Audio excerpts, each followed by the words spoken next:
Ok, les gars, soyez le bienvenu à Abidjan.net au journal de l'émergence. Je tiens à saluer tous mes amis, M. Yen Lazare Dougsaga Junior à la place de l'aéroport. Je vous salue très bien pour l'amour qu'il porte à Abidjan.net et le fait de regarder tout le temps Abidjan.net. Sans oublier mon ami Ben Trazo et puis tous mes amis qui gèrent du Bénin parce qu'ils ont eu leur nouveau président qui vient d'être élu. Émergence, Monsieur Patrick Talon, que je félicite beaucoup et que je pense que bientôt nous allons lui rendre visite afin de lui tirer quelques interviews pour démontrer aux Ivoiriens qu'on peut accéder à tous les postes pourvu qu'on y mette du sérieux. Et c'est ça. C'est un monsieur qui est parti de rien du tout, qui s'est construit un peu et qui a aidé beaucoup d'hommes, qui n'a même passé à être président. Et aujourd'hui, il est devenu chef de l'État. C'est des actions, c'est déjà encouragé.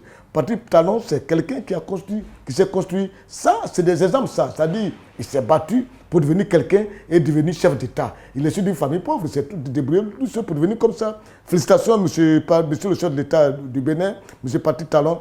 Félicitations. Félicitations. Moi, au bout des faits, je vous dis félicitations. Abidjan.net vous dit félicitations. Émergence, je précise à dire quelque chose et bientôt, l'État de Côte d'Ivoire a lancé des concours. Tous les concours de la fonction publique avaient été bloqués. Tout est ouvert. La dernière fois, j'ai un ami, M. Zouo, qui m'a appelé des États-Unis. On en a discuté. On a parlé d'abord des concours qui étaient organisés, mal organisés. Et que souvent, quand on organise les concours en Côte d'Ivoire, des gens font passer leurs partenaires, leurs frères, leur amitié. Et ça, c'est la vérité. Ça se passe en Côte d'Ivoire. C'est lui qui dit que c'est faux, il a menti. On peut le dire, ça s'est passé au temps du régime de Gbagbo, mais on a pensé qu'au temps du régime de Ouattara, ça n'avait pas se faire. Mais ça se fait toujours, ça continue. Oui, ne pas le dire, c'est hypocrite, c'est malhonnête, c'est un constipé mental, ça se fait. Mais il faut lutter pour que cela puisse pas le faire. Il faut lutter pour que ça diminue, parce qu'éradiquer le risque zéro, ça sera très difficile. Je vous dis tout souvent que Alassane est venu avec des idées, mais il a des problèmes pour travailler parce qu'il a un problème de coaching. Avec qui il va travailler? C'est le choix des hommes qui pose le problème. Et j'ose croire que ces concours qui sont lancés vont se faire de manière transparente. Émergence,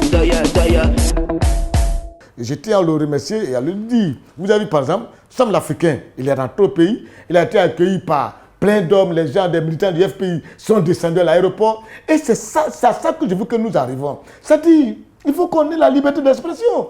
Il est parti à La Haye, il a dit ce qu'il pensait. Il est venu en Côte d'Ivoire, il n'est pas inquiété par les autorités de Côte d'Ivoire. Moi-même, je suis en Côte d'Ivoire, je dis ce que je veux. Je ne suis pas inquiété par les autorités de Côte d'Ivoire. Mais pourquoi il y a une fan de population d'opposants, lorsqu'on dit quelque chose, qu'on est leader, appelle et qui menace? C'est l'Africain, il est là, il est descendu à l'aéroport, il est parti chez lui à la maison, il est tranquille, il reçoit des gens. Là, même le fils de Gbagbo est allé lui rendre visite et la vie continue. Et c'est ce que nous voulons pour la Côte d'Ivoire, être libre de dire ce que tu veux sans être inquiété. Et en Côte d'Ivoire, ça a démarré et ça continue. Pour nous, simplement que tu tiens des propos responsables et non pas des propos qui peuvent détruire le pays, mettre le feu, créer la haine, la division, créer la chienlit. Non, ça, je ne peux pas permettre cela. Si moi, mes goûts de faire, je fais des propos pour détruire le pays, créer la guerre civile, créer la haine, l'insécurité, il faut que je sois arrêté, jugé et condamné. Et j'assume cela. Et c'est ça aussi qu'on appelle un Ivoirien nouveau. Parce que l'Ivoirien d'avant, là, on ne doit plus avoir ce genre d'Ivoirien.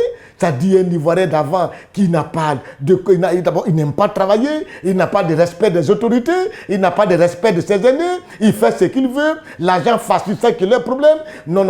Ce genre d'Ivoirien, on n'en veut plus dans le pays, on n'en veut plus jamais. On veut un Ivoirien qui a une autre manière de penser, une autre manière de concevoir la politique, une autre manière de concevoir le travail. Et c'est important. Émergence,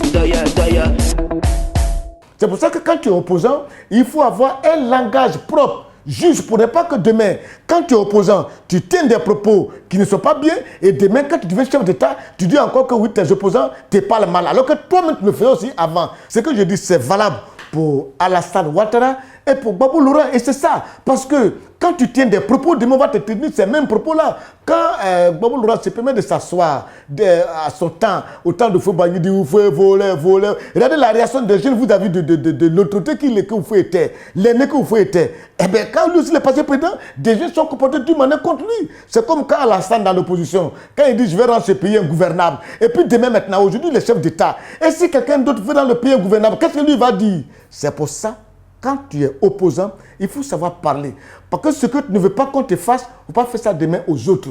Il faut qu'aujourd'hui, la Côte d'Ivoire change. On n'a pas besoin de gens qui sont violents, un langage violent. C'est-à-dire non, on n'a pas besoin de ce genre de personnes. On a besoin de gens responsables dans mon pays. Émergence, doya. Et puis, je tiens à dire aux autorités de mon pays, ce qui s'est passé à Chefri là, c'est-à-dire, dites à vos forces de l'ordre qu'ils évitent d'aller intervenir de manière brutale comme ça dans des coins. Ce n'est pas du tout joli. Parce que les enfants, ils disent quoi? Qu'est-ce qu'ils ont cherché? Ils n'ont pas attaqué la Côte d'Ivoire, ils n'ont pas profité des menaces contre la Côte d'Ivoire, simplement pour des produits en NACAD qu'on a arrachés, qu'ils ont pris de la douane pour aller vendre au Ghana. Est-ce que vous savez pourquoi ils ont pris ça? Mais c'est normal qu'ils prennent. C'est normal qu'ils prennent. Parce que l'anacade coûte plus cher au Ghana qu'en Côte d'Ivoire.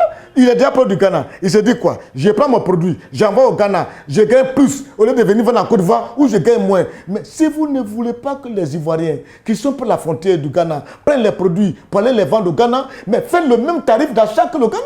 Mais c'est comme ça. Vous ne le faites pas, vous payez moins cher. Ils vont encore chez les gens qui coûtent cher.